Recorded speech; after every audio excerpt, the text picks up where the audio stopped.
Hi friends, welcome to hands talk. இந்த வீடியோவில் நம்ம ஹோட்டல் ஸ்டைலில் புரோட்டாக்கு ஏற்ற ஒரு சூப்பரான சிக்கன் சால்னா எப்படி பண்ணுறதுன்னு பார்க்க போகிறோம். இந்த சால்னா செய்கிறதுக்கு தேவையான பொருட்கள்: எண்ணெய் ஒரு குழிக்கரண்டி, 2 பிரியாணி இலை, 1 ஸ்டார் அனீஸ், 3 ஏலக்காய், பட்டை, ஜாதிபத்திரி, 4 கிராம்பு,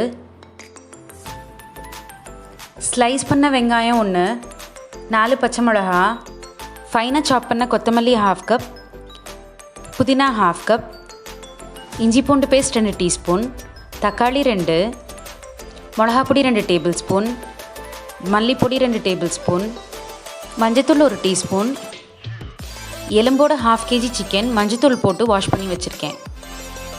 வதக்கி அரைக்கிறதுக்கு தேவையான பொருட்கள்: தேங்காய் 1 கப், சோம்பு 1 டீஸ்பூன், ஜீரகம் 1 டீஸ்பூன், கசகசா 1 டீஸ்பூன், மிளகு 1 டீஸ்பூன், வேர்க்கடலை 2 டீஸ்பூன்.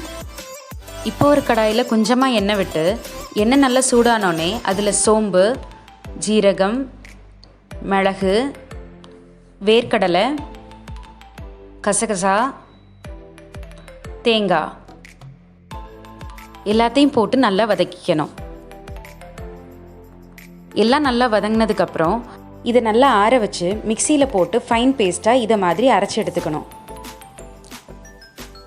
இப்போ அடுப்பில் ஒரு குக்கர் வச்சு அதில் எண்ணெய் ஊற்றிக்கணும். எண்ணெய் நல்லா சூடானதுக்கப்புறம் ஸ்டார் அனீஸ், பிரியாணி இலை, ஏலக்காய், கிராம்பு, பட்டை, ஜாதிபத்திரி எல்லாத்தையும் சேர்த்துக்கணும். இதோட நல்லா ஃபைனாக சாப் பண்ணி வச்சுருக்கிற வெங்காயத்தையும் சேர்த்துக்கணும். இப்போ இதை நல்லா கொஞ்சம் வதக்கி விட்டுக்கணும். இதோட பச்சை மிளகாயும் சேர்த்துக்கிட்டு நல்லா வதக்கி விட்டுக்கணும்.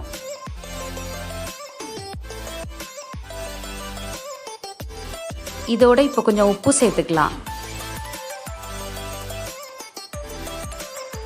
இப்போ வெங்காயமும் பச்சை மிளகாயும் நல்லா வதங்குற வரைக்கும் நல்லா வதக்கிக்கணும். இப்போ கொத்தமல்லியும் புதினாவும் இதோட சேர்த்துக்கணும். எல்லாத்தையும் சேர்த்து நல்லா வதக்கி விட்டுக்கணும். இப்போ இதோட சாப் பண்ணி வச்சுருக்க தக்காளியும் சேர்த்துக்கலாம். எல்லாத்தையும் சேர்த்து நல்லா வதக்கி விட்டுட்டு கொஞ்ச நேரம் தக்காளி வேகிற வரைக்கும் ஒரு மூடி போட்டு மூடி வச்சிடணும். 2-3 மினிட்ஸ்லேயே தக்காளி நல்லா குக் ஆகிடும். தக்காளி இப்போ நல்ல மஷி ஆகிடுச்சு பாருங்கள். இப்போ இதில் மிளகாப்பொடி, மல்லிப்பொடி, மஞ்சத்தூள், இஞ்சி பூண்டு பேஸ்ட் எல்லாத்தையும் சேர்த்துட்டு எண்ணெய் பிரிஞ்சு வர வரைக்கும் நல்லா வதக்கி விட்டுக்கணும். எண்ணெய் பிரிஞ்சு வந்தோடனே இதில் மஞ்சத்தூள் போட்டு கழுவி வச்சுருக்கிற சிக்கனையும் சேர்த்துக்கணும்.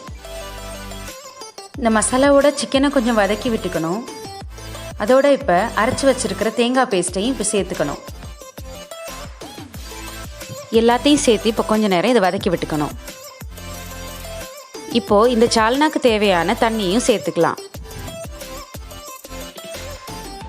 உப்பு பார்த்துட்டு தேவைப்பட்டால் இதில் சேர்த்துக்கலாம். இப்போ இந்த குக்கரை ஒரு 5 விசில் வர வரைக்கும் மூடி போட்டு மூடி வச்சிடணும்.